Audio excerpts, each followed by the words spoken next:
Page लग रहा है कि पेज 1 लाख नहीं है। यहाँ छठा से लेके देखिए, यहाँ से छठा से लेके कहां तक है कि पूरा 10वां 8वां 9th 10th पूरा कैलकुलेशन करने के बाद मेरा पैसा यहाँ है। अब देखिए इतना रुपया 1 साल का है। प्लीज आपसे हाथ जोड़ के बेनती है कि वीडियो के स्किप मत कीजिएगा। वैसे व्यक्ति जिनके बेटा या बेटी या वैसे भाई जिनके भाई या बहन किसी गांव के कोचिंग में पढ़ते हैं, तो आज मैं साहिब सनी अपना यूट्यूब चैनल केकेसी स्टोरी पे आपका स्वागत करता हूं। आज का टॉपिक मेरा रहेगा गांव के कोचिंग के जो संचालक होते हैं, चलाने वाले होते हैं, टीचर जो होते हैं, उनके फी को लेकर। देखिए, मैं भी कोचिंग कम से कम 6 साल के मेरा भी एक्सपीरियंस है। मैं भी अपना कोचिंग चलाता हूं, जिस कोचिंग का नाम है टीसीसी कोचिंग सेंटर। आज कोचिंग सारे बच्चों को यहाँ से निकाल दिया और कोचिंग को बंद कर दिया। बंद करने का एक ही वजह है कि इस साल मेरा मतलब कि 6 साल से एक्सपीरियंस है। 6 साल से कम लगभग हर साल 1,80,000 या 2 लाख भी पूछ जाता था, जो फी नहीं मिल पाता था। इस साल जब मैंने रात को फी को लेकर जब कैलकुलेशन किया, जैसे कैलकुलेशन किया और डायरी जैसे अपना देखा, मेंटेनेंस देखा डायरी का, तब पता चल रहा है कि मेरा पैसा 1,50,340 रुपया बाकी है। इसलिए मैंने एक सलाह लिया और मैंने सोचा कि आज कोचिंग को या तो फी जमा होगा तभी कोचिंग चलेगा, या तो फी जब तक जमा नहीं होगा कोचिंग को बंद कर दिया जाएगा। इसमें आप लोग को बताना है कि गलती मेरी है कि बच्चों का है। पहली बात तो मैं उस गार्जियन से बात करना चाहता हूं और उस गार्जियन को बताना चाहता हूं जिनके बच्चे कोचिंग या कहीं भी क्लास करते हैं, उनसे कहीं ना कहीं गार्जियन का भी इसमें दोष है। गार्जियन लोग कहते हैं कि टाइम से टीचर लोग पैसा नहीं मांगते। मैं आपसे बताना चाहता हूं, मैं आपसे पूछना भी चाहता हूं, कौन ऐसा कोचिंग संस्था है जहां के टीचर अपने बच्चे से फी नहीं मांगता है? हर जगह, हर कोचिंग संस्था में ऑफलाइन में टीचर अपने बच्चे से हमेशा मंथली के लास्ट में फी मांगता है, लेकिन फी नहीं मिलता है। इसका कारण एक मंत्र रख के 2 मंत्रों के करते करते साल भर लेके चले जाते हैं और तब बोलते हैं कि अब पैसा नहीं है। उसके बाद टीचर के मजबूरी होता है और टीचर क्या करते हैं, उन बच्चों को क्लास बंद कर देता है। और जैसे क्लास बंद करता है, उनके पास तो बहुत ऑप्शन है, टीचर के पास तो ऑप्शन नहीं है। उनके पास ए है, बी है, सी है, डी है, बहुत सारे कोचिंग है। इस कोचिंग से निकले जाएंगे, फिर 6 महीने के बाद दूसरे कोचिंग में जाके सेट हो जाते हैं। और उसमें गार्जियन भी एक बार नहीं पूछता है कि जिस कोचिंग में तू पढ़ रहा था, वो कोचिंग को छोड़ने का कारण क्या है तुम्हें। 6 मंथ पढ़ा इधर, 6 मंथ का पैसा लेके दूसरे कोचिंग में चला जाता है। और उसके बाद वहां भी पढ़ा 6 महीना, 6 महीने के बाद फिर दूसरे कोचिंग में चला जाता है। इसमें तो गार्जियन का फायदा हो जाता है कि चलो 6 महीना लड़का मेरा यहाँ का फी नहीं दिया, 6 महीने वहां पढ़ लिया, साल तो निकल गया और उसके बाद फी भी बच गया और बच्चा भी पढ़ लिया। मैं आज आपको बताना चाहता हूं कि जितने भी पैसा ही बचे हुए हैं, ये हर कोचिंग का है। हर कोचिंग, मेरा ही कोचिंग नहीं है, बिहार में जितने भी देहात इलाके में जितने भी कोचिंग चलता है, सबसे बड़ी दिक्कत यही है कि वहां फी जमा नहीं होता है टाइम से। ये फी को लेकर बहुत गड़बड़ी है हर जगह।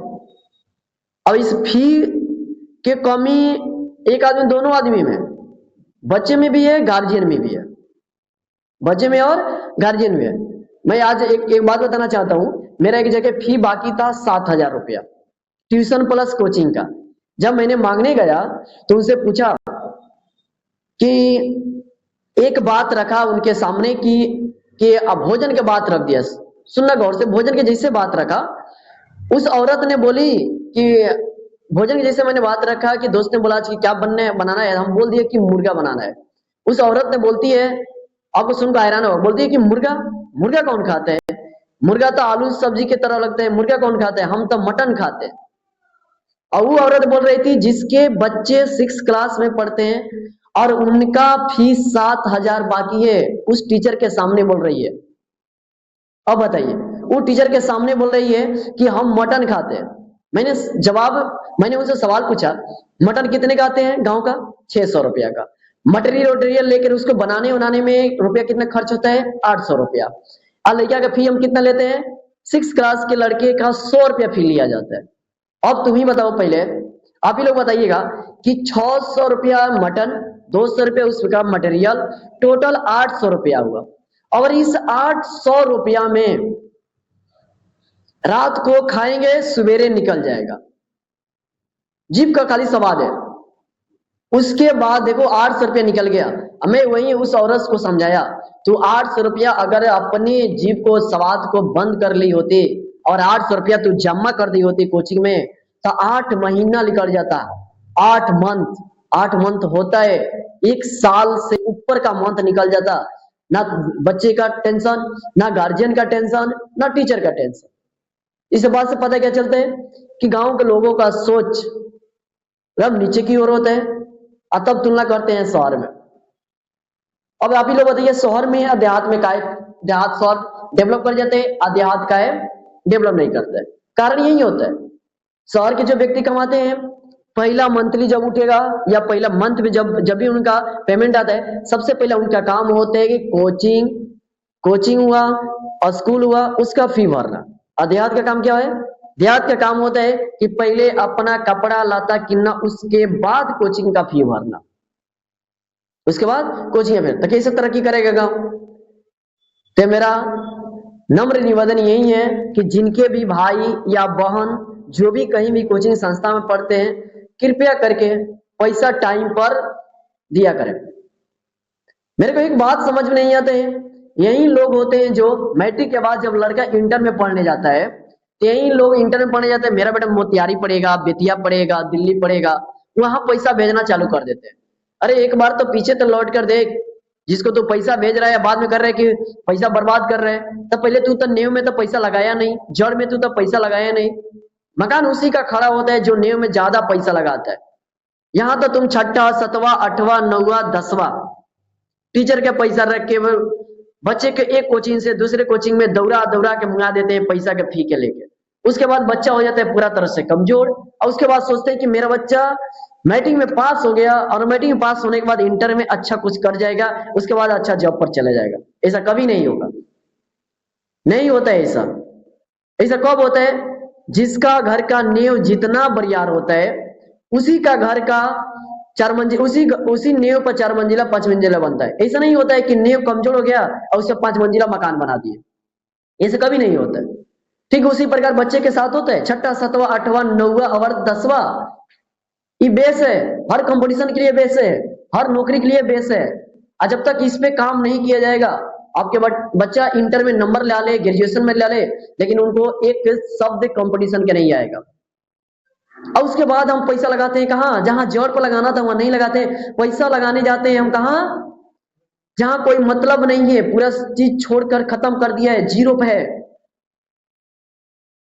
तो मेरा एक ही नम्र निवेदन यही है वीडियो बनाने का, कि समय से किसी भी कोचिंग में, ये नहीं बोल रहा हूं कि मेरा ही कोचिंग में, किसी भी कोचिंग में आपका बच्चा पढ़ता है, आपका भाई, आपका बहन कहीं भी पढ़ती है, सब उसका फी टाइम पर जमा कर दीजिए। अरे कोई नहीं चाहता है कि आपके कोचिंग में 4 घंटा 6 घंटा बिताए और उसके बाद फी ना मिले। सब लोग बेरोजगारी से जूझ रहे हैं, इसके बाद हम लोग पढ़ा रहे हैं बेरोजगारी से के। अब पढ़ाना आसान थोड़ा होता है। 6 साल के मेरा एक्सपीरियंस है, 6 साल से कोचिंग चल रहा है मेरा, 6 साल चला रहे हैं, और 6 साल से आज भी मैं पढ़कर ही आता हूं। समझ लीजिए, इधर रेलवे का, इधर एसआई का, इधर सीजीएल 4 का, सारे एग्जाम पड़े हुए मेरे। लेकिन फिर भी मैं सोचता हूं कि मेरा कोचिंग का रिजल्ट खराब ना हो जाए, अब बच्चे का रिजल्ट खराब ना हो जाए। दिन रात मेहनत करता हूं, शाम को कोचिंग, शाम का उसका टेस्ट पेपर बनाना, वीवीआई क्वेश्चन को सेट करना, आने वाला क्वेश्चन को सेट करना, एनालिसिस करना, एक क्वेश्चन पे 10 क्वेश्चन बताना, उसके बाद टेस्ट लगवाना, प्रेस्टिक करवाना, उसके बाद 32 भाग, 35 भाग, 34 जाता है, और फिर भी पैसा नहीं मिलता है, फिर भी पैसा नहीं मिलता है। पैसा मांगिए तो गन्ना गिर जाएगा तो मिल जाएगा, पैसा मांगिए तो नहीं गए हैं, उसके बाद 3 महीने के बाद 2 महीने के बाद एक में गोटे ले लीजिएगा। मैं आपसे सवाल पूछना चाहता हूं कि अटेंडम आपके बच्चे की तबीयत खराब हो जाती है तब क्या करते हैं? इसके लिए तो नहीं कहते हैं कि 1 महीने के बाद फी आएगा तो हम यदि मंथली आएगा तो हम इलाज कराएंगे। कहीं से जोड़ते हैं ना भाई, तो सेम कंसेप्ट यही है। अगर टीचर का पैसा रुक रहा है और टीचर मांग रहा है तो कंसेप्ट यही लगाइए ना। टीचर को काय रोक रहे हैं 2 महीने के लिए? आप किसी से ले लीजिए, कह दीजिए कि टीचर को जो बोल रहे हैं कि 2 महीने बाद दे देंगे, आप किसी से ले लीजिए, आप बोल दीजिए कि 2 महीने के बाद उन्हीं के दे देंगे, टीचर का फी रख देंगे। अगर इस समस्या सारे टीचरों का अगर है तो कृपया करके हर टीचर के पास और हर ग्रुप में इसको शेयर करें कि गार्जियन जागरूक हो जाए, भविष्य को देखे, बच्चे को भविष्य को देखे। इना जिस तरह हम फसल लगाते हैं, फसल के बाद रोटर कराते हैं, उसका सौनी करेंगे, बुआई करेंगे, पनियन करेंगे, सब चीज किया जाता है, पनी पड़ा, उसके बाद हम काटते हैं फसल। और जब फसल अच्छा होता है तब एक दूसरे के कहते हैं कि भगवान ने उसको खूब दे रहा है। अरे खूब नहीं दे रहे, उसने शुरू में मेहनत किया था, उसने शुरू में टाइम से पानी, टाइम से जोताई, टाइम से सुआई सब किया था, आज उसका फसल लहर रहा है। तुम टाइम से नहीं कुछ दिया, तुम्हारा फसल नष्ट हो गया। इसी तरह सेम प्रोसेस बच्चे पे होता है। अब बच्चे तुम्हारे उस फसल से कई गुना है।